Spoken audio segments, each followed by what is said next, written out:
Well, ahead of November's midterm elections, the campaign organization for Senate Republicans is launching a new initiative targeting Latino voters. It's called Vamos. About 20 staffers will be spread out across key battleground states, focusing on door knocking, canvassing, and other field operations. So we're joined now by Camilo Montoya-Galvez. Camilo does a lot of reporting on immigration, often from the border. And so this focus on Latino voters comes as the Biden administration is about to lift Title 42.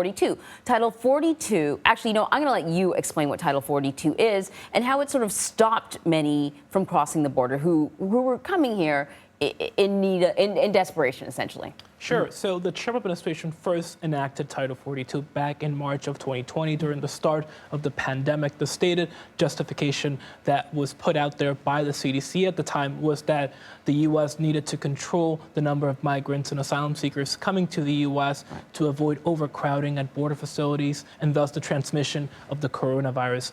The Biden administration retained that policy despite making some changes to other Trump-era immigration policies and has actually used it more often and longer than the Trump administration, expelling more than 1 million migrants in about 13 months.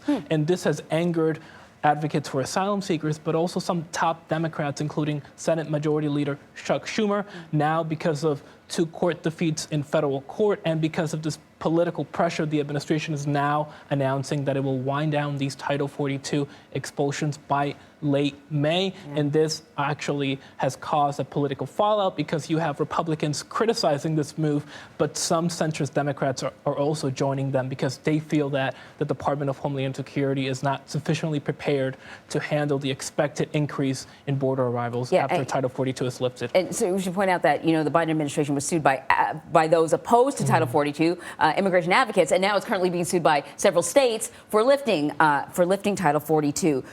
So how, though, will Republicans are going to use this issue in the midterm elections?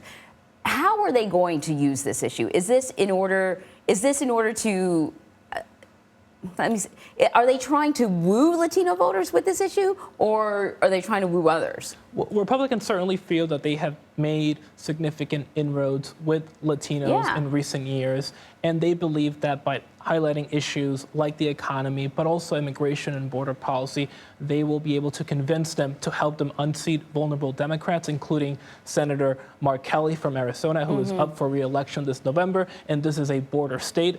Kelly was one of the Democrats that has recently come out against the lifting of Title 42 because some of these Democrats may feel that the lifting of this policy and the subsequent increase in migration after the policy is lifted could hurt their chances of being reelected. So certainly Republicans feel that this could be a good political issue for them, but you also have Democrats acknowledging that this could be a tricky situation for them because the Biden administration, as I mentioned, while they're facing some calls from the left to rescind this policy, they're now facing an intra-party division over this policy that they weren't expecting, I believe, last year.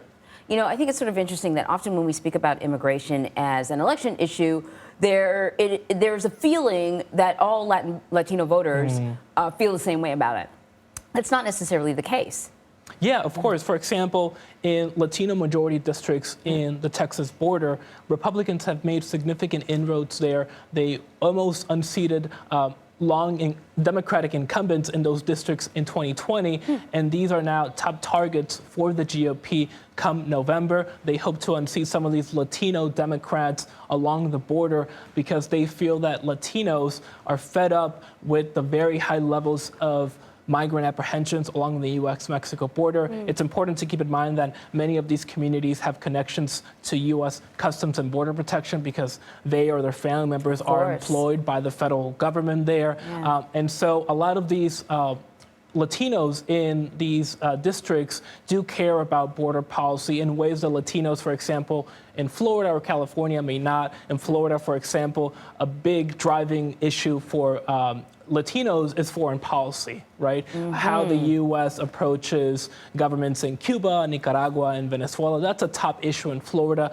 But in Texas, border policy is certainly a big political issue as well. Camilo, it's really, really interesting, and it's really good to have you here. We've been talking sort of virtually for a very long time, yes, so great to see you. Yeah.